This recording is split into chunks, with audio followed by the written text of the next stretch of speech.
Hi, my name is Tatiana Kolovu. I'm a senior lecturer with the Kelly School Business Communication and Professional Skills Department. I was part of the Global Foundation's core initial design committee. And I'm Gail Fairfield, Associate Director of the undergraduate program here at the Kelly School. My role is to work with curriculum changes and their impact on the students and their degree progress and their experience while they're here. So as you heard, the Global Foundation's core was a product of the work that we did as a committee, and it took a little bit over 2 years, I would say. I'm originally from Athens, Greece. I teach several credit hours in the undergraduate program and a little bit in our Kelly Direct online program. But being from Athens, I thought, I have so many connections.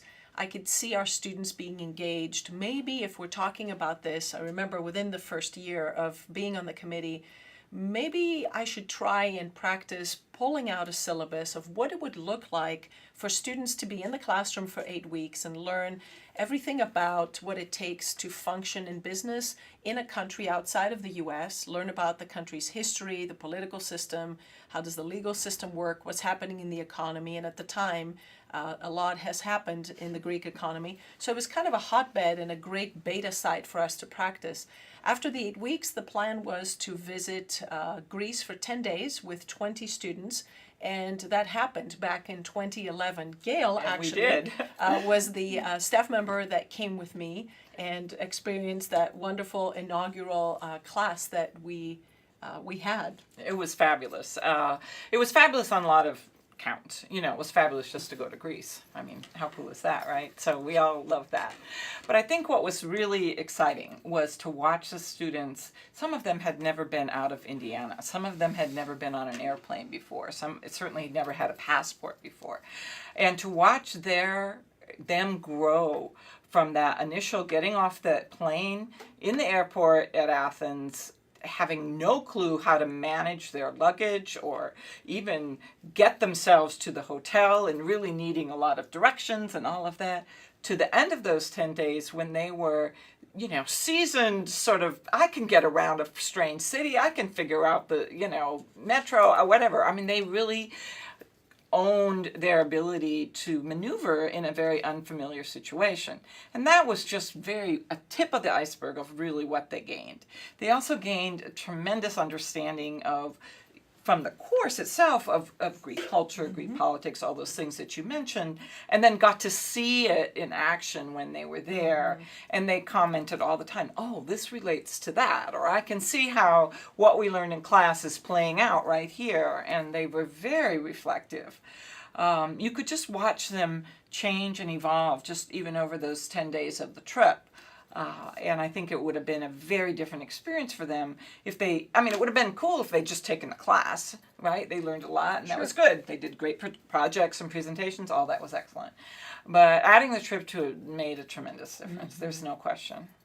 From a faculty standpoint, designing content that happens on campus in a classroom is very different than then getting on a plane and going in country with this group. One of the ways that in my opinion, is why they learn a lot is because we focused a lot on debriefing and reflection. Some of them, they had to do written reflections, but there was a lot of grabbing the microphone and talking on the bus, if you can remember, or giving them questions, gathering them before an activity in the hotel lobby and saying, I need you to think about this or work through this. In the US, we say many times, there are no stupid questions. Every question is a good question. I always say for my students, I really want them, the goal is that when we go in country, they only ask good questions, that they're informed, that they show that they've done their homework, that they're engaged, and that they are relevant in the questions they ask. And that is a tall task to build in 8 weeks before they go. And you're referring to the questions that they would ask to the politicians, the business people, etc. They could ask us anything still. That wasn't the point. And they do. Yeah, and they do. That wasn't the point. And part of the learning is a lot of those anything goes questions happen on the bus. But when we were in Parliament, or when we met with some multinational companies or small entrepreneurial companies, you could see them and how proud they were. They just took on their and they would professionalism. just be very informed, and they were like little diplomats, even feeling very confident about themselves. I'd say that was 2011. I'm getting ready to go on the third version of this trip again next week, and I've learned a lot as a faculty member. This is probably one of the most challenging things I've done from a teaching standpoint, because the relationship we have in the classroom is very formal and in a way has its boundaries. Once you step into a different country and a different setting, those lines become fuzzier. They see you tired, they see you sleepy, they see you disheveled after a long day on the bus in With traffic. your mom next to My at mom the sometimes event, right. visits. We had situations such as the big bus got stuck the first Oh, that was year. hysterical. Do you want to tell that story? Oh, it's a great story. That we were rushing to get from here to there, and the bus took a very narrow side street and was zipping along, and then suddenly, because of how cars were parked on the side street, the bus couldn't get through. And so, everybody scratched their head, what will we do? And finally they decided that everybody would get off the bus, physically pick up the car that was parked over into the street, scoot it over 2 feet, and so the bus could get through. And in fact, that's what we did. And it was an incredible learning. I met yesterday, I had dinner with some of the students from that first year, and they remember that because that happened on the first day. And to them, it showed them that, in the U.S., we have rules. You couldn't do that then.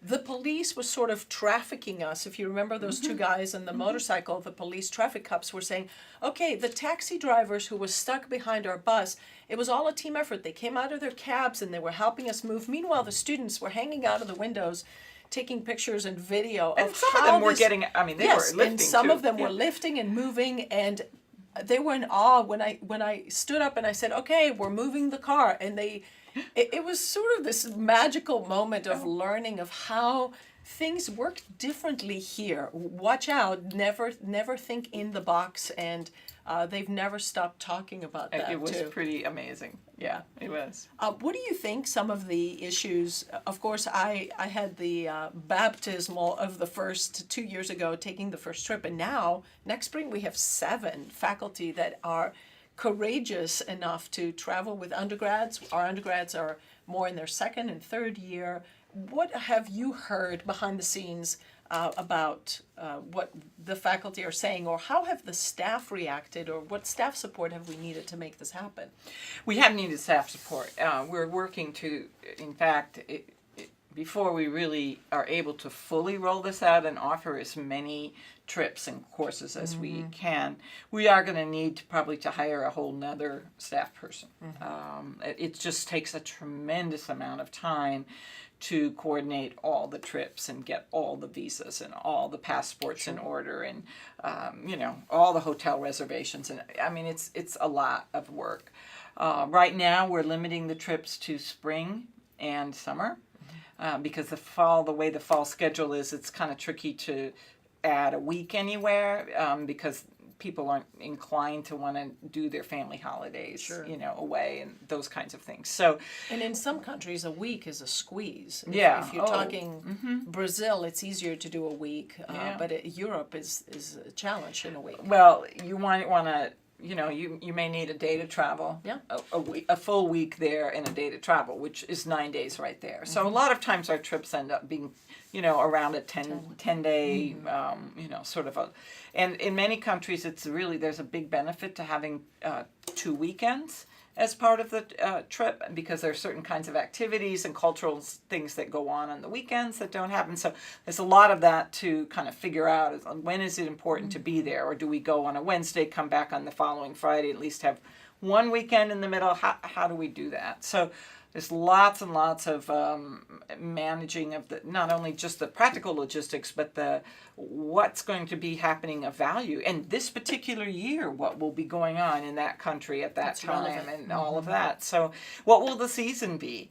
We're going to end up having trips in spring break, which is the middle of March, in May, and then in late summer.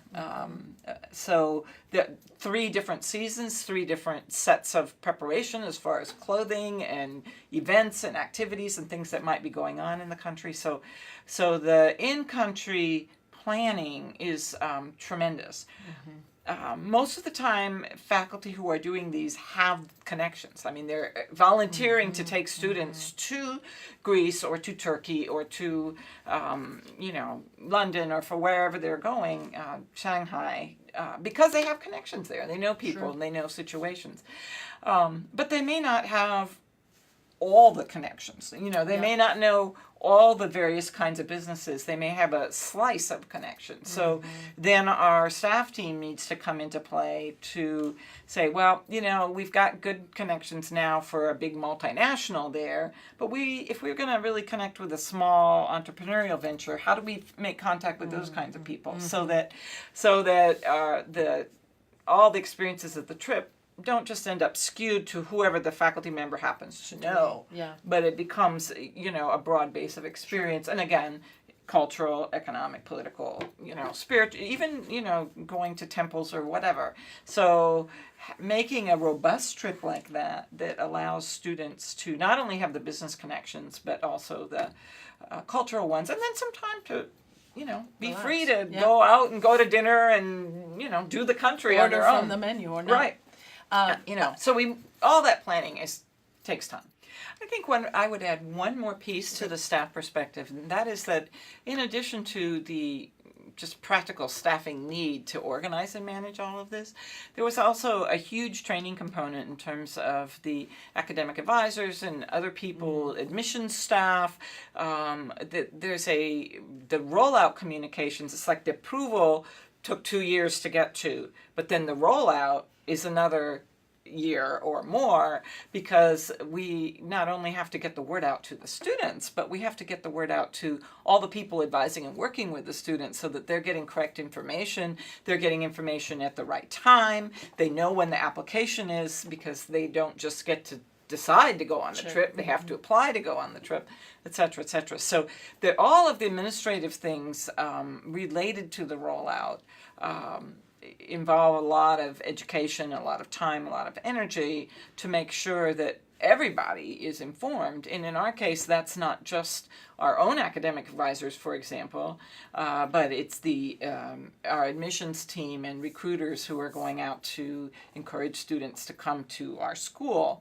It's also the advisors in what we call University Division, which are the students who haven't yet been admitted yet, but they're advising those students because next year they're going to be involved with this. And so there's a whole nother educational function, I guess, that has to go on at a staff level, that's kind of, in a way, hidden, I think, from the faculty, because so that implementation piece just takes a while. I do have to say, from a faculty member traveling with the students, it's really beneficial to keep going back to the same place, because you can make your notes of what you want to do differently. You establish the relationship with the bus drivers, the tourist agency, the people that get you tickets back to the same hotel. So there's an economy of scales that builds that as you keep going back, it becomes much easier. The first year was so much harder to design than it is now. And I have found that while I have developed relationships with many of the people there,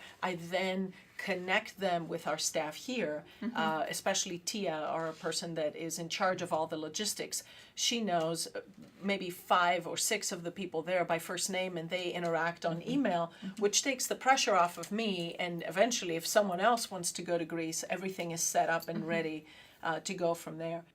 So that's a little bit about how things play out when you decide not just to build the Global Foundations core that has a required number of credits in the US, but what happens when you decide to build a course that teaches some of the theory and some of the issues about a country, and then takes students overseas from a faculty perspective, and what are the staff needs and the staff perspectives as well. The one other point I wanted to make is that the response from faculty has been fabulous. Even some of the departments where there was perhaps the most challenge about changing the curriculum, suddenly when they have seen what this opportunity is, faculty members from all departments are popping up and saying, oh, I could take kids on it. I would love to take kids to wherever and do this class. And so we're really getting a wonderful representation from all of the departments. Once it was almost like they couldn't quite see it in concept, but once it became reality, they really are buying in. And so that is very exciting because we'll get some upper level faculty, who usually might only teach junior or senior courses, saying, I could do this sophomore course. I would love to work with sophomores. And so they're bringing a level of sophistication to the courses that is just fabulous. And we have such a diverse faculty body that if someone is from Brazil and he may think, oh, I have all these connections, or an economist from Germany may say, oh, I could do that. One last little piece, since we're adding on to this, is also we need to be thinking ahead of how to give our faculty the resources. We can replicate a lot of the models that we've done and saying, here's how this class worked out, here's what I learned. If you take your students to this other country, many of those things transfer. And I hope that in the future too, even if a faculty member is from Northern Michigan and does not really have ties anywhere in Europe or Southeast Asia, if he comes with me or with another faculty member on a trip like this as a chaperone or as another faculty member, his perspective changes. What he says in the classroom changes. The examples become richer and more global. So we benefit just from not even that person taking a course, but being along with that course.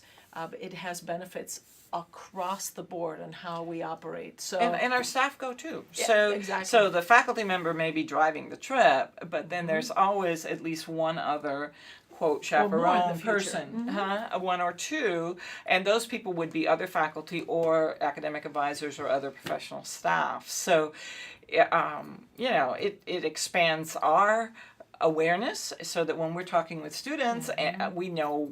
We can say, well, actually I went on that trip last year, or, this advisor down the hall went on that trip last year. Why don't you talk to them about what that was like? So we can not only speak knowledgeably about the trip, but also our own global awareness is expanded. And that's a just phenomenally important piece.